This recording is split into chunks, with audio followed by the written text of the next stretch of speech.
Welcome back to the deep dive. And welcome everyone to the Golden State Real Estate Quest.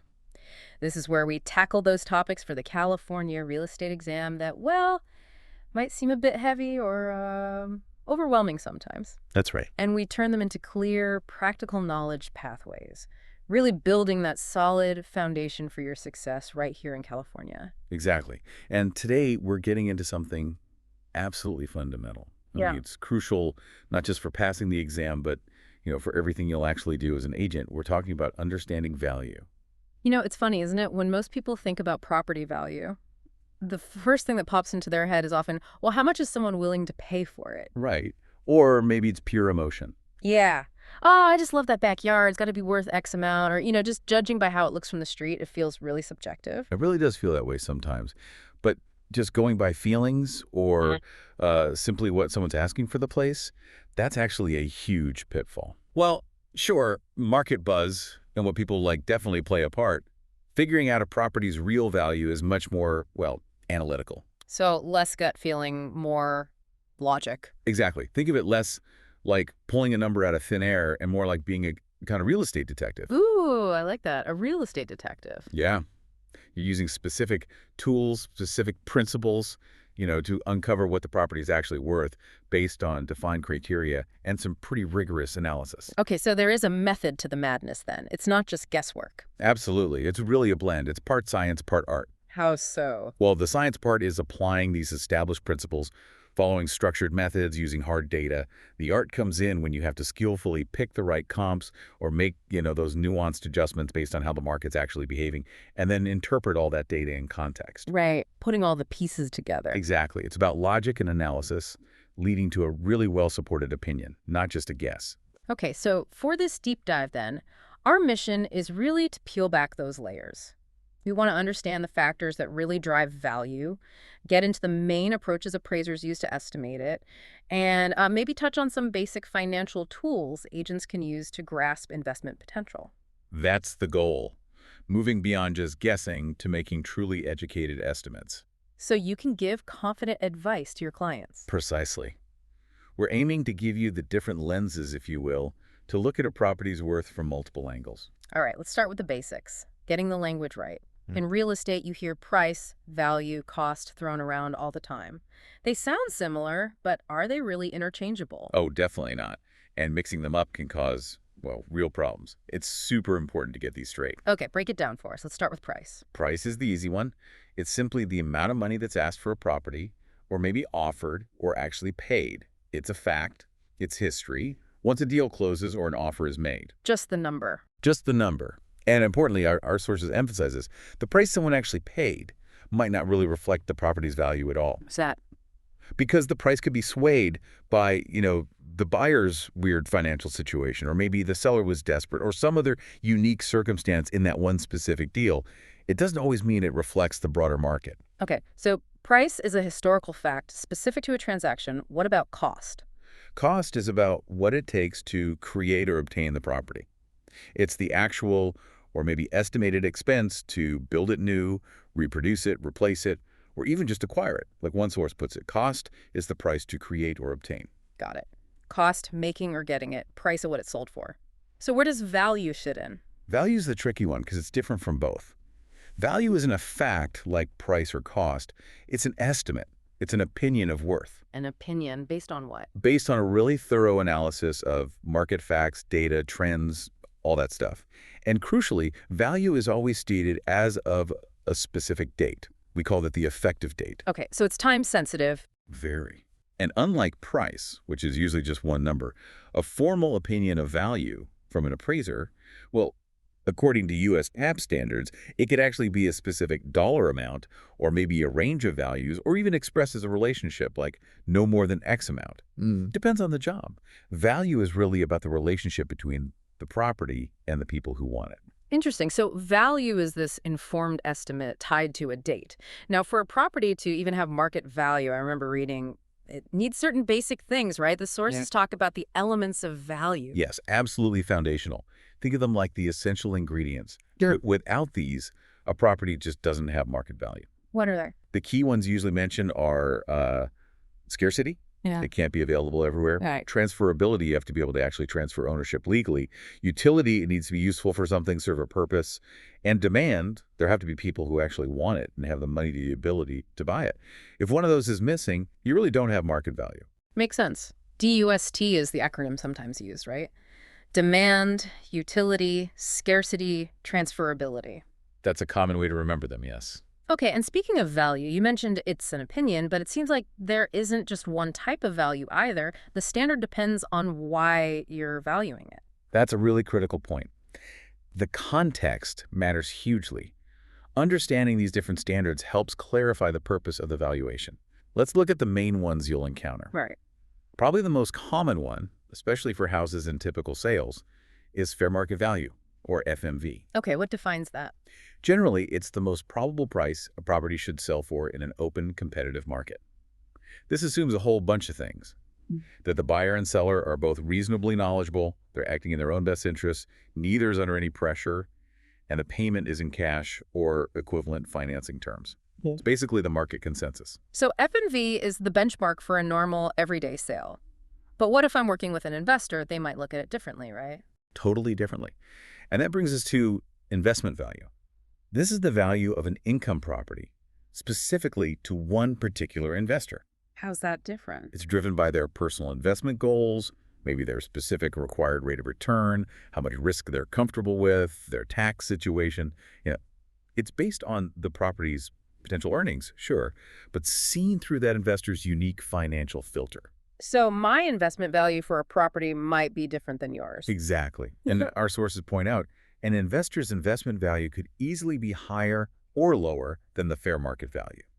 It actually makes perfect sense for an owner not to sell if their investment value is higher than what the general market would pay, unless, of course, they find a buyer whose investment value is even higher still. Interesting. So investment value is subjective to the investor. What about intrinsic value? Is that the same sort of thing? Not quite. Intrinsic, or sometimes called fundamental value, is more, well, analytical and objective, or tries to be. It's a judgment of value based only on the property's inherent characteristics and a deep financial analysis without considering any specific investor's situation. So what's the point of it then? Analysts who calculate intrinsic value think it represents the true or real underlying worth. They believe the market price will eventually move towards this intrinsic value as other people figure it out too. Ah, okay. It involves digging into all the available facts, applying analytical skill, often using things like discounted cash flow models. So if an analyst calculates an intrinsic value that's, say, higher than the current market price, they'd see that as a buy signal, expecting the price to rise. So intrinsic value is like trying to find the pure worth, ignoring market noise or individual perspectives. What if we're valuing a whole business that owns property, not just the building itself? Good question. That's where going concern value comes into play. This represents the total value of a business as an active operating entity. So more than just the sum of its parts. Often, yes. Yeah. If the total business value is higher than just the value of its tangible assets, the real estate, the equipment, inventory, that extra value might be called joint concern value or goodwill. It's the value created by the business functioning as a whole. Okay. And the flip side, what if the business is closing down? Then you're looking at liquidation value. This is the net amount you'd expect to get if a business shuts down and sells off all its assets individually, piecemeal. Are there different types of liquidation? There's orderly liquidation, where you have a reasonable amount of time to sell things off to try and get the best possible price for each asset. And then there's forced liquidation, which is usually much faster, like an auction. You sell things as quickly as possible, often meeting lower prices. How did they figure that out? Just add up the potential sale prices? Not quite. You have to estimate the gross proceeds, yes, but then you subtract all the costs involved in selling commissions, admin costs, maybe holding costs, taxes, legal fees, accounting, all of it. Some assets might even have zero or negative value if it costs more to remove and sell them than they're worth. Right. Then those net proceeds are usually discounted back to a present value because getting the money later is worth less than getting it now, and there's risk involved. So liquidation value is basically the fire sale price after all the bills are paid. One more term, book value. Is that an appraisal term? No, absolutely not. And this is a really important distinction to make. Book value is purely an accounting term. It has nothing to do with market value appraisal standards. Okay, so what is it then? It's calculated straight off a company's balance sheet. It's typically the value of the assets, often recorded at their original historical cost, minus accumulated depreciation or amortization, minus the company's liabilities. So based on old numbers. Often, yes. Because it uses historical costs and accounting rules, book value rarely, if ever, reflects the current market value of assets, especially something like real estate that might have appreciated significantly over time. Our sources are crystal clear. Book value is accounting, not appraisal value. That definitely clarifies the different ways value can be defined depending on the situation. Okay, now let's shift gears a bit. What are the underlying economic forces or principles that actually drive value up or down in the real estate market? Ah, yes. These principles are working behind the scenes constantly, shaping values in a neighborhood, in a whole market area. Understanding them is key. What's the most important one? You could argue it's the principle of highest and best use. This is fundamental. Define that for us. It's the use of a property, either vacant land or land with buildings on it, that is reasonably probable, legally allowed, physically possible, financially feasible, and results in the highest possible value. Wow, that's a mouthful. How do appraisers figure that out? They use what are often called the four tests. 1. Is the use legally permissible? Zoning, building codes, restrictions. 2. Is it physically possible, considering the size, shape, topography of the site? 3. Is it financially feasible? Will this use actually generate enough income or value to justify the costs? And 4. Is it maximally productive? Meaning, out of all the feasible uses, which one produces the highest value? So it's not necessarily what the property is used for right now. Exactly. It's about the potential use that maximizes value. The analysis is a bit different if you're looking at raw land versus a property that already has improvements on it. How so? Well, for an existing building, things like, say, really outdated features that's functional obsolescence or just significant physical wear and tear might prevent it from achieving its highest and best use as currently improved. The analysis has to consider zoning, yes, but also market supply and demand, the physical aspects, and what's happening in the broader market area. Can the highest and best use change over time? Absolutely. Location attributes change. Imagine farmland on the edge of town. If a new highway interchange goes in nearby, its highest and best use might suddenly shift from agriculture to, say, commercial development or logistics. That example from the sources about the office buildings in downtown Manhattan converting to residential really highlights that, doesn't it? It's a perfect example. Wow. Office demand changed, making residential use the more financially feasible and maximally productive option for those specific buildings in that location at that time. The current use isn't always the highest and best use. And that financial feasibility test relies heavily on market analysis. Definitely. You need to know if there's enough demand and potential income to support the proposed use. Okay, highest and best use is key. What other principles influence value? Well, there's the principle of conformity. This basically says that maximum value tends to be found when properties in a neighborhood are reasonably similar. Similar style, size, quality, condition. Zoning and CCRs often help enforce this. So keeping things somewhat uniform helps values? Generally, yes. And then you have two related ideas. The principle of regression and the principle of progression. Okay. Regression means that a really nice, high-value property can actually be dragged down a bit in value if it's surrounded by much lesser properties. The worst house in the best neighborhood idea. Sort of the opposite, actually. Okay. That's progression. Progression is when a lesser property's value gets pulled up because it's located amongst much nicer, higher-value properties. Huh. The worst house, best neighborhood benefits from progression. Got it. So your neighbors definitely matter, for better or worse. They really do. Then there's the principle of contribution.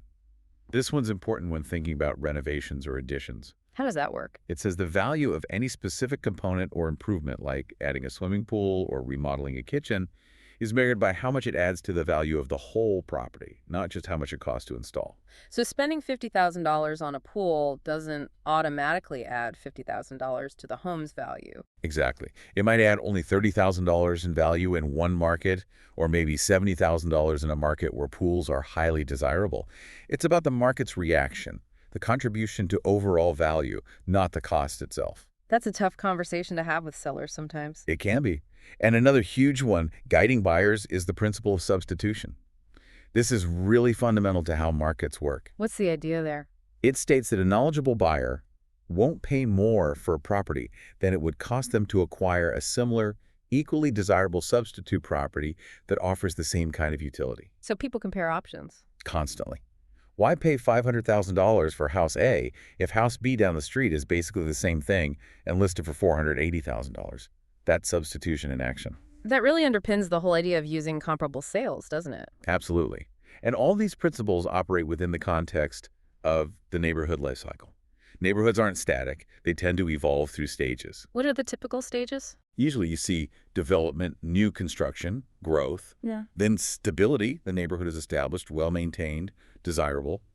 Then sometimes decline properties age, maybe maintenance slips, owner occupancy might decrease, rentals increase, and finally renewal or renaissance where people see opportunity again, start buying, renovating, and revitalizing the area. And knowing the stage helps understand value trends. Yes, it helps explain why certain principles might be more dominant at certain times and influences things like appreciation rates or risk perception. And the sources also just broadly mention key categories of influences on value, right? Things like physical factors, Yeah, location, size, condition, economic factors, jobs, interest rates, market cycles, government or legal factors, zoning, taxes, regulations, fun social factors. demographics, lifestyle trends, preferences. USP specifically calls out analyzing market area trends as part of the appraisal process.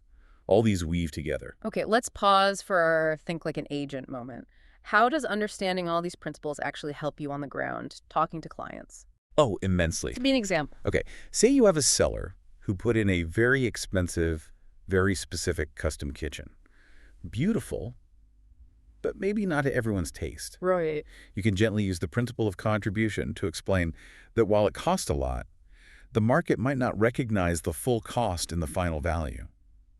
It depends on how much buyers, in general, value that specific style. Or if you have a buyer looking at a rundown house in a fantastic, well-kept neighborhood. You can talk about the principle of progression, how the surrounding homes could lift its value potential after renovation.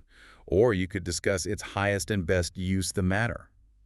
Maybe the current structure isn't the best use for that valuable lot. And substitution helps justify your pricing strategy using comps. Exactly. It's not just academic theory. These principles explain why the market behaves the way it does. Knowing them lets you give solid, data-backed advice, which is how you build trust and credibility. It really empowers you to translate the market for your clients. All right, we've got a handle on what value is, the different types, and the principles influencing it. Now, let's get into the actual process appraise. You use the formal methods. This is where USPIP comes in big time, right? The Uniform Standards of Professional Appraisal Practice. Yes, USPAPE is the rule book. It sets the ethical and performance standards for professional appraisal practice across the United States. It's developed by the Appraisal Foundation's Appraisal Standards Board, or ASB. And those comments within USPAPE, they're considered just as binding as the rules themselves. So when does an appraiser actually have to follow USPIP? Is it always? Not necessarily always when they give any opinion, but compliance is mandatory when it's required by law, government regulation, or maybe by agreement with the client who ordered the appraisal. An appraiser can also just choose to comply anytime they're acting in the role of an appraiser. Who enforces it? Enforcement usually comes from state licensing boards or federal regulators, not the Appraisal Foundation itself. They set the standards, but others enforce them. For us as agents interacting with appraisals, what are the key takeaways from USPAP about an appraiser's obligations? Well, there are several core requirements. First, appraisers must be competent to perform the assignment. They need the knowledge and experience for that specific property type and market. Okay, they have to know what they're doing. Right. Second, and this is huge for agents and clients relying on the report, they absolutely must act independently, impartially, and objectively. No bias allowed. None. The ethics rule in USPAP hammers this home. An appraiser cannot let the intended use of the appraisal or what the client wants the value to be influence their analysis or conclusions. Their fee can't be contingent on reaching a certain value, for example. That's crucial for trusting the appraisal outcome. It is. They also have strict confidentiality duties regarding client information. The sources even mention specific laws like Gramm-Leach-Bliley and FTC rules about protecting non-public personal information that consumers provide during the process. There's significant liability if they don't comply. Okay, competence, independence, objectivity, confidentiality. What about the actual appraisal process itself under USPAP? Standard Rule 1 in USPAP covers the development of the appraisal, basically the analytical steps. Yeah. And the very first, most critical step is always to define the problem. What does that involve? It means getting crystal clear on several things before starting the analysis. Who is the client, and who are the other intended users who will rely on this report? What is the intended use? Is it for a mortgage loan, estate planning, a potential listing? What is the type and definition of value being sought? Usually fair market value, but it could be something else. Like investment value or liquidation value we talked about? Potentially if the assignment calls for it. They also identify the effective date of the value opinion and the relevant characteristics of the property, its location, physical features, legal aspects like title or easements, economic factors, and what property interest is being appraised. Is it the full fee simple ownership, or maybe just a leasehold interest or a fractional share? So setting the stage properly. Exactly. If the value definition requires it, like sometimes with market value, they also need to develop an opinion of the reasonable exposure time. How long would that property likely have been on the market before hypothetically selling at the appraised value? Wow. Okay. Defining the problem also involves digging into those relevant property characteristics, maybe doing an inspection, reviewing deeds, leases, surveys. They have to analyze market area, data supply, demand, trends. But U.S. PAP warns against making unsupported assumptions about those trends. What about things like easements or restrictions? They must analyze the effect on value of any known easements, restrictions, encumbrances, leases, covenants, special assessments, ordinances, anything like that. If leases are involved, they have to analyze the lease terms and how they impact value. If they're appraising proposed construction, they need to examine the plans and specs. It seems like a very thorough investigation phase. It has to be. And interestingly, USPF says if they're appraising, say, just one part of a larger property or a fractional interest, they don't necessarily have to value the whole thing. But if they're valuing components, they have to be careful not to just add up the individual parts to get the value of the whole. Why not? Because the value of the whole might be more than, less than, or equal to the sum of the parts due to synergy or other factors. They also need to consider the impact of any anticipated public or private improvements, but only to the extent the market is reflecting those anticipated changes. And if personal property like furniture or intangible assets like a business franchise are part of the scope, their effect on value needs to be analyzed too. Can they make assumptions, like assume zoning will change? They can use hypothetical conditions, something contrary to what exists but assumed for analysis, or extraordinary assumptions, assuming something uncertain is true, only if it's required for the assignment, needed for reasonable analysis, and it still results in a credible appraisal. And if they do use them, they have to state them very clearly in the report and explain that using them might have affected the results. Okay, so step one, define the problem thoroughly. Then what? Then comes gathering and analyzing all the relevant data, applying the appropriate valuation approaches, which we'll get into next, and then critically reconciling the results. Reconciling, meaning averaging the results from different approaches. No, definitely not just averaging. Reconciliation is the process of analyzing the indications from the different approaches used, considering how appropriate and reliable each approach was for this specific property and the data available, and then using judgment to arrive at a single, final opinion of value. They give more weight to the most relevant approach. Finally, they state that value opinion and provide the supporting rationale in the appraisal report, and that value is always tied to that specific effective date. And the report itself has standards too, under Standard Rule 2. Yes. Standard Rule 2 covers appraisal reporting. The main points are that reports must be clear, accurate, and not misleading. They need to contain enough information for the client and intended users to understand the scope of work performed. All assumptions, especially extraordinary assumptions and hypothetical conditions, plus any limiting conditions, must be clearly disclosed. What types of reports are there? The content and level of detail can vary depending on the report type, like an appraisal report versus a restricted appraisal report, and the intended use and users. But all written appraisal reports require a signed certification. What's in the certification? Key things, like the appraiser stating they've complied with U.S. PAP, whether they personally inspected the property, confirming they have no bias, stating their engagement and compensation weren't contingent on a predetermined value, and disclosing if anyone provided significant assistance. Okay. And briefly, there's also a standard for reviewing other appraisers' work. Right. Standards 3 and 4 cover appraisal review.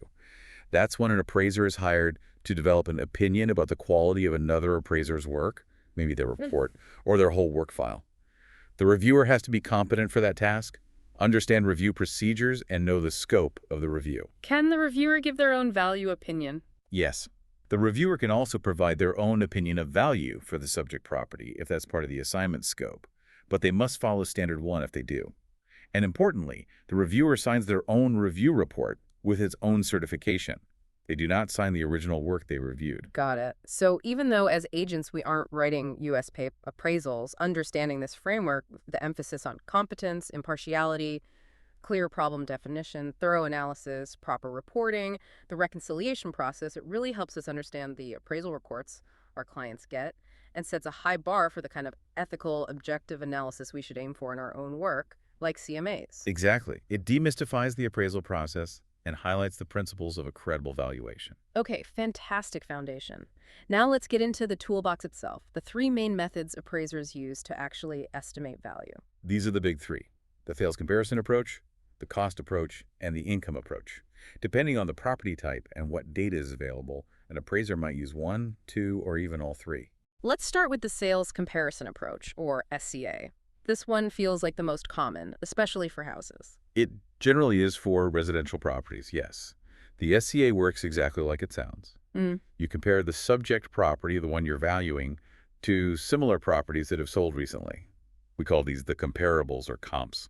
This is basically what agents do when they prepare a CMA, a comparative market analysis. Precisely. The methodology is the same at its core. You're looking at what the market has actually paid for similar properties. What makes a good comparable? Choosing the right comps seems critical. Like, that's where the art comes in, you mentioned. It really is. You're looking for properties that are truly like kind. Ideally, comps should have sold very recently. The more recent, the better. They should be physically close, preferably in the same neighborhood or at least a very similar one with similar influences. And they need to share similar important characteristics.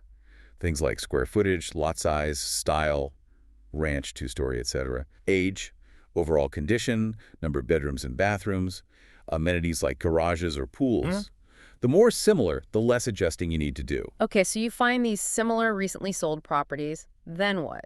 Then the adjustment process begins. You compare each comp, feature by feature, to your subject property, and you make dollar adjustments to the sale price of the comparable to account for the differences. Adjust the comp's price, not the subject. Correct. You're trying to figure out what each comp would have sold for if it had the exact same features as the subject property. So if a comp has something superior to the subject, say a brand new roof when the subject's roof is older, you adjust the comp sale price downward by the estimated value of that superior feature. And if the comp is inferior, maybe it had fewer bathrooms than the subject, you adjust the comp sale price upward. You also need to make adjustments for differences in the date of sale if the market conditions have changed between when the comp sold and the effective date of your appraisal. Other adjustments might be for location differences if comps are outside the immediate neighborhood, or financing terms if the comp sale wasn't a cash equivalent deal. After you adjust all the comps, how do you get to a value for the subject? You'll have a range of adjusted sale prices from your comps. You then analyze this range, considering which comps were the most similar and required the fewest or smallest adjustments. You don't just average them, you give more weight to the best indicators, and then you reconcile those adjusted prices into a single point estimate of value for the subject property based on the SCA. This approach works best when there are plenty of recent similar sales, right? Like in most residential neighborhoods. Exactly. It's widely used for single-family homes, condos, and even vacant land in active markets. Its biggest strength is that it directly reflects what real buyers and sellers are doing in the current market. It's usually pretty understandable for clients, too. What are the downsides? The main limitation is needing sufficient, reliable, comparable sales data. For really unique properties or in markets where very little is selling, it can be difficult or impossible to find good comps. And we need to stress again, a CMA prepared by an agent using this approach is not the same thing as a formal U.S. PAPE appraisal done by a licensed appraiser. Absolutely critical distinction. While a CMA is an incredibly valuable tool for agents and clients, especially for pricing discussions, it's technically an agent's opinion of market value. A formal appraisal is a more rigorous process bound by U.S. PAPE, often required by lenders for financing. For those unique properties, a formal appraisal might be the only reliable way to estimate value. Okay, time for another think like an agent scenario. Let's say you're helping a buyer decide on an offer for a 3-bed, 2-bath house. You find 3 comps. Comp 1 sold last month, same size, but only 1.5 baths and needs paint. Comp 2 sold 3 months ago, slightly larger, 3 beds, 2 baths, but on a much busier street. Comp 3 sold yesterday, almost identical, same street. Perfect comp. How do you use this? Okay, well, comp 3 is obviously your strongest indicator, requiring minimal adjustment, maybe just for time if the market moved that fast. For comp 1, you'd adjust its price up for the missing half bath and the needed paint, since inferior. For comp 2, you'd adjust its price down for the larger size, since it's superior in size, and down again significantly for being on that busy street, inferior location. So you show the buyer the original sale prices, explain the adjustments you made to each comp based on those differences. Right, showing them the adjusted sale prices. This gives them a much clearer picture of what the subject property is likely worth based on what similar homes would have sold for if they were identical. It provides a strong, data-driven basis for their offer strategy. That transparency in explaining the adjustments is key to building their confidence in your recommendation. Absolutely. Okay, ready for approach number 2. Let's do it. The cost approach. This sounds more like construction and building costs. It is. The basic idea of the cost approach is that a buyer wouldn't pay more for an existing property than it would cost to buy a similar lot and build a comparable new building on it. Okay, how does it work mechanically? It involves 3 main steps. First, you estimate the value of the land as if it were vacant and available to be put to its highest and best use. Second, you estimate the current cost to construct the existing buildings and site improvements new. Third, you estimate and subtract the amount of depreciation the existing improvements have suffered due to age, wear and tear, or obsolescence. Then you add the land value back to that depreciated cost of the improvements. So cost new depreciation plus land value, property value. That's the essential formula, yes. When you say cost new, is there a specific type of cost? Good question. Appraisers distinguish between 2 types here: replacement cost new and reproduction cost new. What's the difference? Replacement cost new is the cost to build a structure of similar utility to the existing one, using current materials, building standards, design, and layout. It's building a modern, functional equivalent. Okay, and reproduction cost. Reproduction cost new is a cost to construct an exact replica of the existing structure, using the same materials, design, construction standards, and workmanship as the original. Why the distinction? When would you use reproduction cost? Reproduction cost is typically more relevant, and often much higher, for older historic properties or unique structures where replicating the original materials, like old-growth timber or custom millwork, and methods would be extremely expensive or maybe even impossible today. For most standard properties, replacement cost is used because it better reflects the cost of obtaining similar functionality in the current market. Got it. So you estimate the cost to build it new, then you subtract depreciation. What kinds of depreciation are considered? Is it just like accounting depreciation? No, it's broader than accounting depreciation. In appraisal, depreciation means any loss in value from any cause compared to the cost new. We break it down into 3 categories. Okay, what are they? First is physical depreciation. This is the loss in value from normal wear and tear, physical deterioration, deferred maintenance.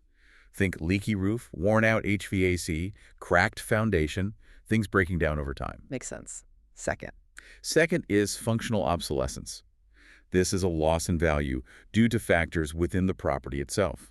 It's about outdated design, poor layout, inadequate features compared to modern standards.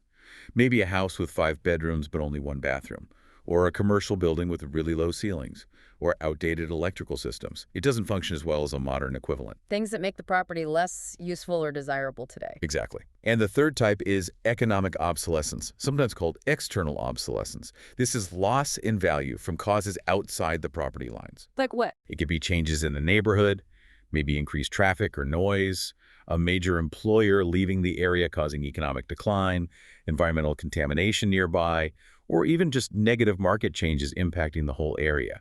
It's external to the property itself and usually incurable by fixing the property. That sounds like the hardest one to measure. It often is. One source noted it's particularly tricky because you often need to understand the impact on the property within its business or market context. You can't just repaint the house to fix economic obsolescence caused by a nearby landfill. Right. How do appraisers estimate the amount of depreciation? They use various methods. One way involves estimating the property's economic life.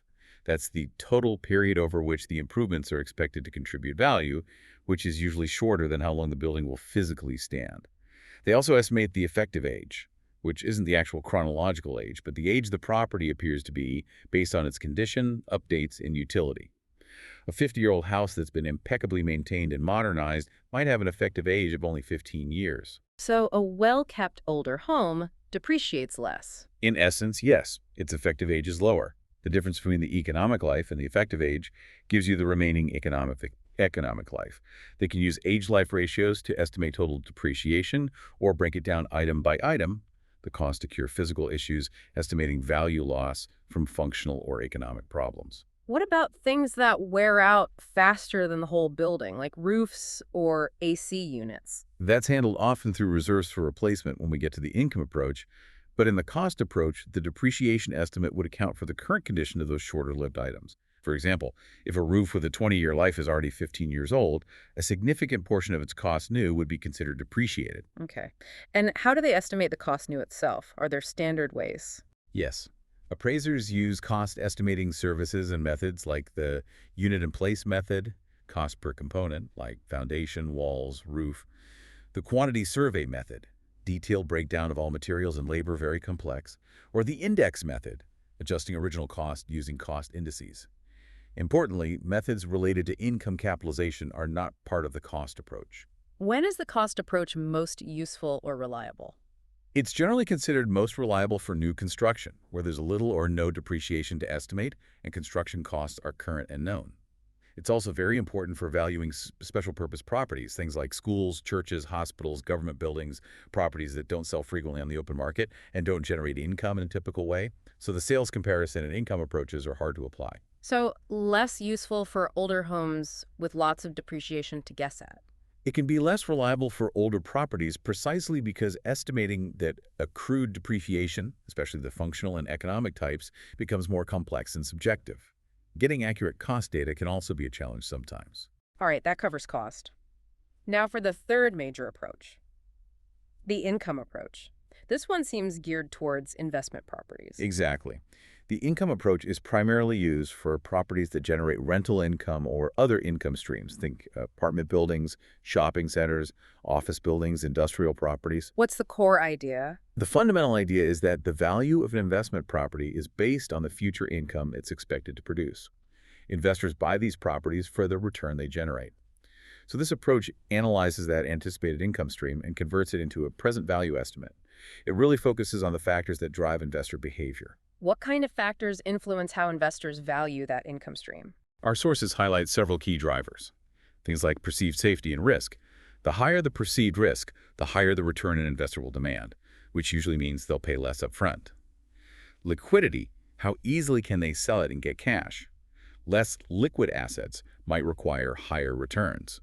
The size of the investment, ability to use it as collateral for loans, the potential for leverage, using borrowed money to boost returns, the anticipated holding period, how much management effort is required, the potential for appreciation in value, and of course, income tax advantages like depreciation deductions or favorable capital gains rates. So all those things affect the rate of return an investor needs, which then affects the price they're willing to pay. Precisely. Oh. A higher required rate of return translates to a lower present value for the same income stream. Okay, so how do we actually calculate the income and turn it into value? This seems like it involves analyzing the property's operating statement. It does. The starting point is potential gross income, PGI. This is the maximum possible annual rent the property could generate if it were 100% occupied all year, charging full market rents. The absolute theoretical maximum rent. Right. But reality usually isn't 100% occupancy. So the next step is to subtract an allowance for vacancy and collection loss, V&C. This accounts for periods when units might be vacant between tenants and also for any rent that might not get collected for various reasons. Even well-managed properties typically have some V&C. Appraisers estimate this based on the experience of the subject property and, more importantly, the typical V&C rates for comparable properties in the market. How do they calculate that V&C rate? It could be based on the number of vacant units divided by total units, or maybe vacant square footage divided by total leasable square footage if units vary in size. Collection loss might be estimated as a percentage of rent receivable. The appraiser compares the subject to the market to pick an appropriate rate for their analysis. Okay, so PGI minus V&C. Is there anything else added back in? Yes, sometimes there's miscellaneous income. This is income from sources other than the main rent, maybe fees, from laundry machines, vending machines, parking, clubhouse rentals, forfeited security deposits, application fees, things like that, usually estimated based on historical data. So PGI minus VNC plus miscellaneous income equals. That gives you the effective gross income, Yeah. EGI. This is the amount of income the property is actually expected to collect. EGI. Got it. Now we subtract the bills, right? Operating expenses. Exactly. Operating expenses, OPEX, are the costs required to maintain the property and keep it operating competitively. We only include allowable expenses in this calculation, things that are ordinary and necessary for running the property. Like what? Common examples include property taxes, property insurance. These are often fixed expenses. They don't change much with occupancy. Utilities paid by the owner, management fees, whether actual or imputed, repairs and maintenance, payroll for on-site staff, supplies, landscaping, trash removal, etc. What's not included? You mentioned improper expenses. Right.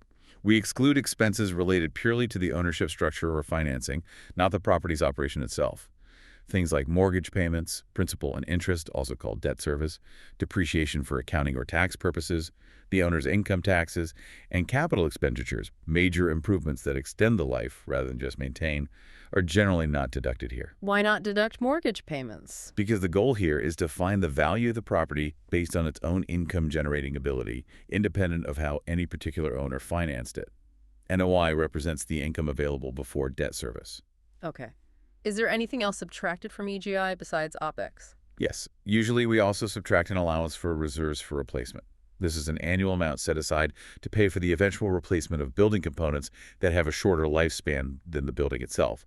Things like roofs, HVAC systems, water heaters, appliances in apartments, parking lot paving. So, planning for future big-ticket repairs, how is that calculated? Similar to how we discussed depreciation, you estimate the total replacement cost of the item. For e.g., a new roof costs $40,000 and its expected useful life, 20 years.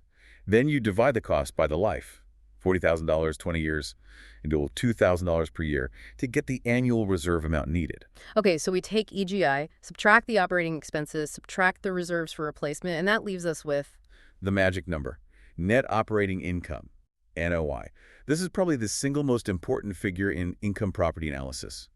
It represents the property's annual income generated purely from its operations, before paying any mortgage debt, before accounting depreciation, and before owner's income taxes. NOI. Got it. Now, how did that NOI get turned into an estimate of value? You mentioned capitalization. Right. There are a couple main ways to capitalize that NOI into value. The most common and direct method is direct capitalization. How does that work? He uses a simple formula based on the relationship between income, rate, and value. You probably remember the IRV formula. IR equals V. Income divided by rate equals value. That's the one. In appraisal using direct capitalization, the formula becomes NOI, overall capitalization rate, equals market value. NOI divided by the cap rate equals value. Exactly. And you could rearrange it too. If you know the value in the NOI, you can find the cap rate. Rate equals NOI value. Or if you know the rate in value, you can find the NOI. Income equals rate x value. That little triangle graphic helps I at the top, R and V at the bottom. Cover the one you want to find, and the formula appears. Okay, so the overall capitalization rate, cap rate, is the key here. What exactly is a cap rate? The cap rate expresses the relationship between the property's NOI and its value. It's calculated as NOI divided by the property's price or value. You could think of it as the annual rate of return an investor would get on the property if they bought it for all cash, that is, before considering mortgage payments or taxes. Is a higher cap rate better or worse? It depends on your perspective, but generally a higher cap rate implies either higher income relative to price or lower price relative to income. Often, higher cap rates are associated with properties perceived as having higher risk, requiring a higher potential return to attract investors. Lower cap rates usually suggest lower risk, higher demand, or stronger expected future income growth. A small change in the cap rate used can make a huge difference in the final value estimate, so choosing the right cap rate is critical. What influences the cap rate for a particular property or market? Oh, lots of things. Our sources list quite a few. Property location is huge, physical condition, the asset class, multifamily, office, retail, industrial, often trade at different cap rate ranges, the size of the investment, the quality and creditworthiness of the tenants, and the remaining lease terms. Future rent growth expectations, broader economic factors like interest rates, GDP growth, employment trends, local supply and demand dynamics, even things like zoning or regulations. So rising interest rates might push cap rates up. Generally, yes. Higher interest rates increase the cost of borrowing for investors, so they might demand a higher initial return, cap rate, to compensate. But the relationship isn't always perfectly direct. Lots of factors are at play. It's crucial when comparing cap rates to make sure you're comparing apples to apples derived from similar properties, similar income calculations, e.g. actual versus projected NOI, and in the same market conditions. And remember, cap rates are a snapshot, a point-in-time measure. The actual return realized over time could be different. Okay, direct capitalization using NOI and a cap rate is one method. Are there simpler income-based tools agents might use? Yes, there's the gross rent multiplier, GRM, or sometimes gross income multiplier, GIM. This is a much simpler sort of rule of thumb capitalization technique. How does that work? It relates the property's value directly to its gross income, usually the effective gross income, EGI, not the NOI. The formula is typically market value annual effective gross income, GRM. It basically tells you how many times the annual gross rent the property is selling for. That sounds way easier than calculating NOI and finding a cap rate. What's the catch? The catch is significant. Its main advantage is simplicity and speed. It's useful for a really quick back-of-the-napkin comparison between very similar properties in the same market, maybe as an initial screening tool. Buyers and sellers might use it for a rough gut check. Yeah. But its huge drawback is that it completely ignores operating expenses. Two properties could have the exact same EGI and therefore the same GRM, but if one has much higher operating expenses, like older utilities, higher taxes, its NOI and actual profitability could be vastly different. So GRM can be pretty incomplete and potentially misleading if used in isolation. It's much less sophisticated than using NOI and a cap rate or doing a full cash flow analysis. You also need to be sure whether the GRM you're looking at was calculated using potential gross income or effective gross income. So GRM quick check maybe, but take it with a big grain of salt. Don't base investment decisions solely on it. Exactly. For more serious investment analysis, especially on larger or more complex properties, appraisers and investors often use discounted cash flow, DCF analysis. Sounds more involved. It is. DCF is a multi-period approach.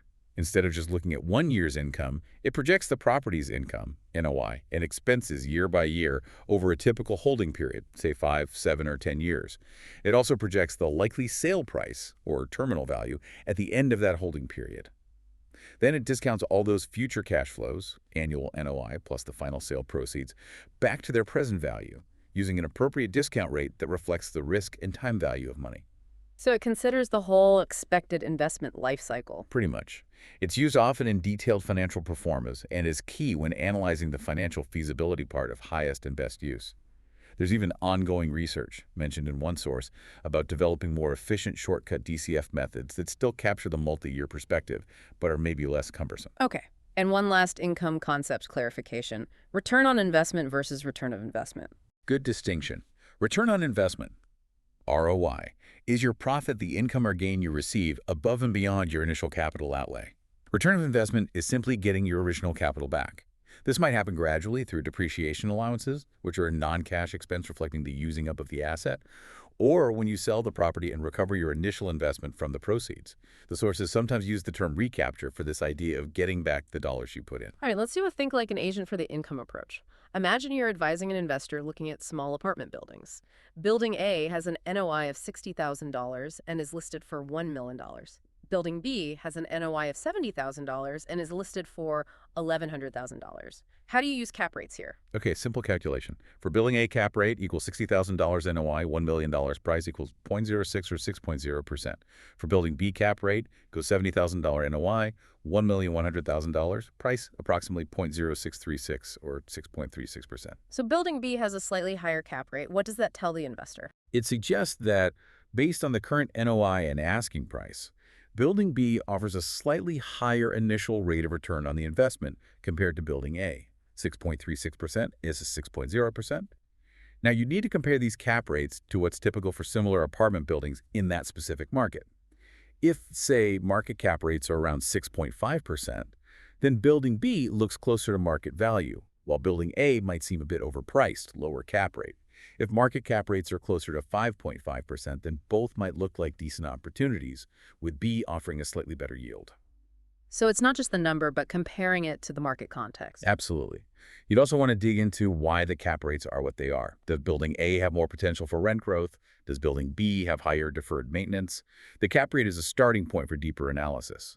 But being able to calculate and explain it helps you speak the investor's language and guide their decision-making with relevant financial metrics. Understanding the income approach definitely seems crucial for working with investor clients or marketing income properties effectively. It's essential in that space. Okay, so we have the sales comparison approach, the cost approach, and the income approach. An appraiser might use one or more. How do they arrive at the final single value if they used, say, 2 or 3 different approaches and got slightly different numbers? That's the final step in the valuation process itself, called the reconciliation of value indications. And it's not just averaging. Definitely not. Averaging implies all the approaches are equally valid or reliable, which is rarely the case. In reconciliation, the appraiser reviews the entire appraisal process. They consider the strengths and weaknesses of each approach used, the quality and quantity of data available for each, and how relevant each approach is to the specific type of property being valued and the purpose of the appraisal. So they weigh the results. Exactly. They give the most weight and consideration to the value indications from the approach deemed most reliable and appropriate for that specific assignment. For example, for a typical single-family home, the sales comparison approach usually gets the most weight. For a brand new, unique building, the cost approach might be heavily relied upon. For a large shopping mall, the income approach would likely be paramount. The final value opinion is based on the appraiser's judgment after carefully considering and weighing these indications. That makes sense. Trust the best evidence most. Now, related to value opinions, agents often prepare something called a BPO. What is that exactly? A broker price opinion, or BPO, is essentially an estimate of a property's probable selling price or fair market value, prepared by a licensed real estate broker or salesperson. How is it typically done? It's usually based primarily on an analysis of recent comparable sales, similar to a CMA, maybe also considering active listings and market trends. It's often a more abbreviated analysis than a full appraisal. Is a BPO the same as an appraisal? No, and this is another critical distinction, legally and practically. A BPO is not a formal appraisal conducted by a licensed or certified appraiser, according to U.S. past standards. Who typically uses BPOs then?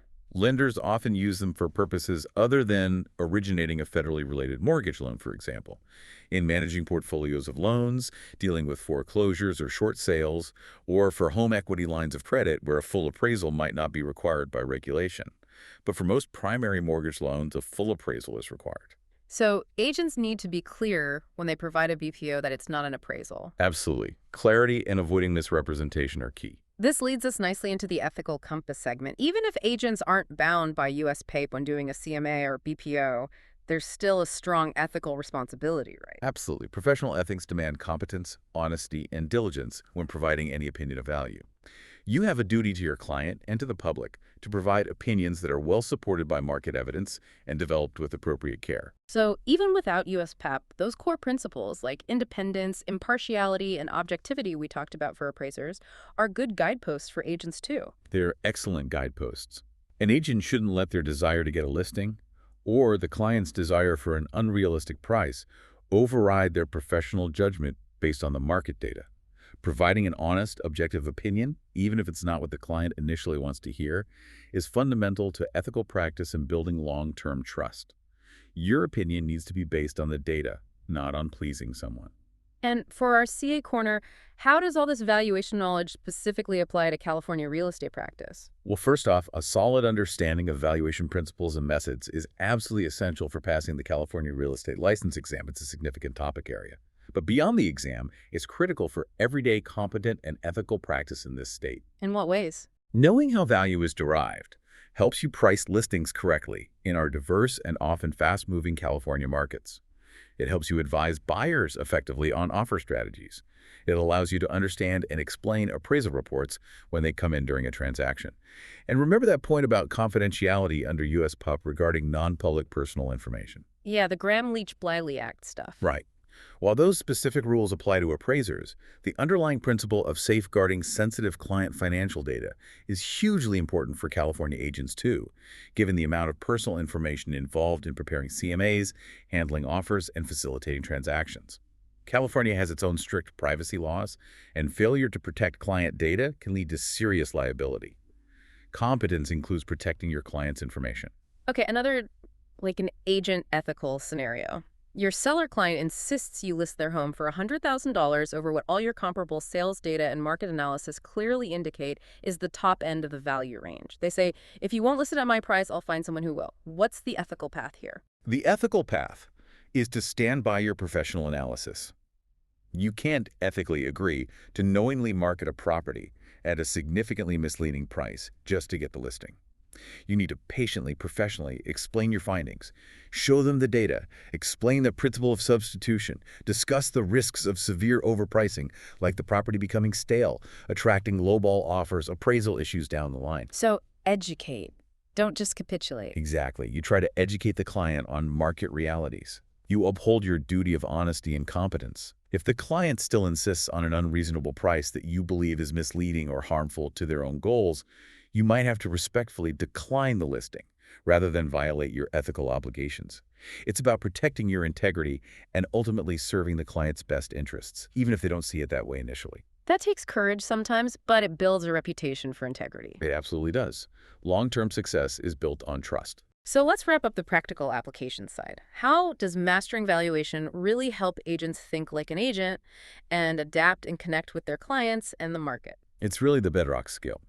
Mastering valuation allows you to price properties accurately for sellers, using data, not just guessing, advise buyers confidently on what constitutes a reasonable offer in the current market, analyze investment properties using tools like cap rate and GRM, helping you connect with investor clients on their level, understand and interpret formal appraisal reports, explaining them clearly to your clients, identify potential highest and best use opportunities that others might miss, and crucially, it helps you navigate market shifts, booms, downturns, changing trends, and advise your clients on how to adapt their strategies accordingly.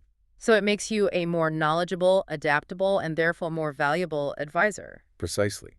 That knowledge builds credibility and allows you to connect more deeply with diverse client needs because you can provide tailored, insightful advice based on a solid understanding of value. It really does sound like the value compass for navigating real estate. A very good analogy. It provides direction and clarity. Okay, let's crystallize the key takeaways from this deep dive. What are the absolute must-remember points? First, value in real estate isn't just a random number or a feeling. It's an informed, supported estimate based on specific economic principles and rigorous analysis, always tied to an effective date. Remember the difference.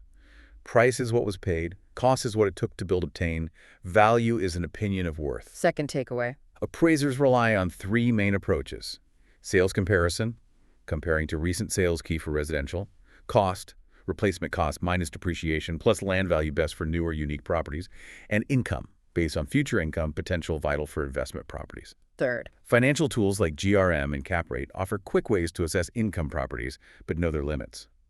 GRM ignores expenses, making it less reliable than cap rate analysis based on NOI. And finally. Understanding these valuation principles, the basics of the appraisal process, including the ethical standards of competence, impartiality, objectivity, is absolutely fundamental for competent, ethical, and successful real estate practice, especially right here in California. That was incredibly thorough. Really valuable information. So what's up next for our deep dive? Next time, we're tackling another cornerstone of real estate practice: understanding agency relationships and the critical fiduciary duties you owe to your clients as a California real estate licensee. Oh yeah, navigating those responsibilities correctly is absolutely essential. Paramount. All right, so to everyone listening, whether you're aspiring or already practicing here in the Golden State, congratulations. You've just significantly sharpened your understanding of the value compass. Give yourselves a pat on the back for investing this time. Definitely. Now, take these concepts and let them sink in. Maybe review the different principles. Try running a few hypothetical cap rate or GRM calculations. Start looking at properties you see every day through these different lenses: the SEA lens, the cost lens, the income lens. It really will change how you view the market. And of course, if you found this deep dive helpful, please subscribe to the Golden State Real Estate Quest and share it with colleagues or friends who might also benefit. Thanks for tuning in. And we'll leave you with a final thought to chew on. We talked about traditional principles and methods today, but think about how rapidly technology and society are changing. Things like advances in modular or 3D printed construction potentially changing costs, or the rise of short-term rentals through platforms like Airbnb altering income potential and property use.